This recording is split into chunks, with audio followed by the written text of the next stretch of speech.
Everything you believe about yourself right now is at least partly fake. Not lying on purpose fake. Worse, your own brain is doing it without asking permission. You think you're in control. You're not. You think your memories are real. Half of them aren't. Stick around because by the end of this, you're going to question things you were 100% sure about 5 minutes ago. Here's something that sounds impossible but is completely true. Wanting something too badly is the fastest way to lose it. Can't fall asleep. The harder you try, the more awake you get. Desperate for someone to like you. They can smell it and they run. Choke under pressure in a game and interview a first date. That's not bad luck. That's your brain overriding a system that was working fine until you started micromanaging it. Psychologists call this the backwards law. The tighter your grip, the faster the thing slips through your fingers. Athletes know it. Musicians know it. Anyone who's ever laughed harder trying not to laugh in a quiet room knows it. The fix isn't giving up. It's loosening the grip while still doing the work. Effort without a death grip on the outcome. That's it. That's the whole secret nobody wants to hear because it sounds too easy. You're standing somewhere and suddenly it hits you. I've done this exact moment before. Same words, same room, same feeling. Except you haven't. Not really.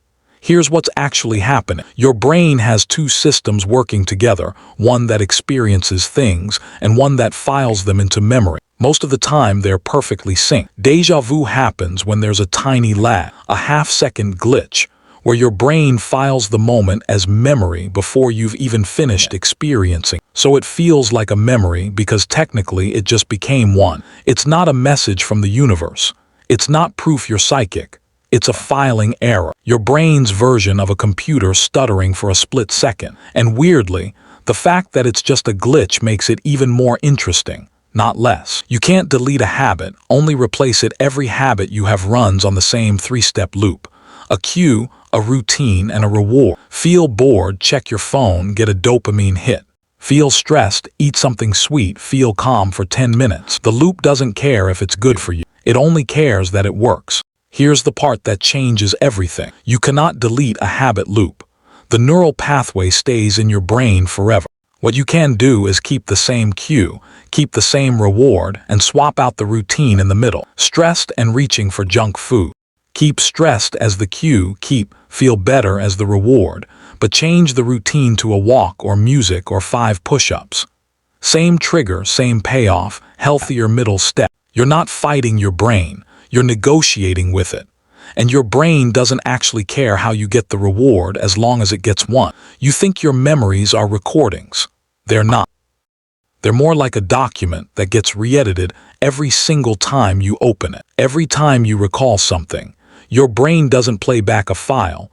It reconstructs the moment from scratch, using fragments, current mood, and things you've learned since. Then it resaves that reconstruction as the new, original. Do this enough times over the years, and the memory you're so sure about today might be 40% invention by now. This is why two people can argue about the same childhood event and both be completely convinced they're right. Neither one is lying. Both memories have just been quietly rewritten, one recall at a time. The upside: if your memories are already being edited without your permission, you might as well start editing them on purpose, choosing what to focus on, what to let fade. You were never the reader of your own story. You were always the editor. Runs faster than you chase happiness directly and it disappears. Every time. New job, new relationship, new house. The excitement always fades back to your baseline within months. It's not because those things were wrong.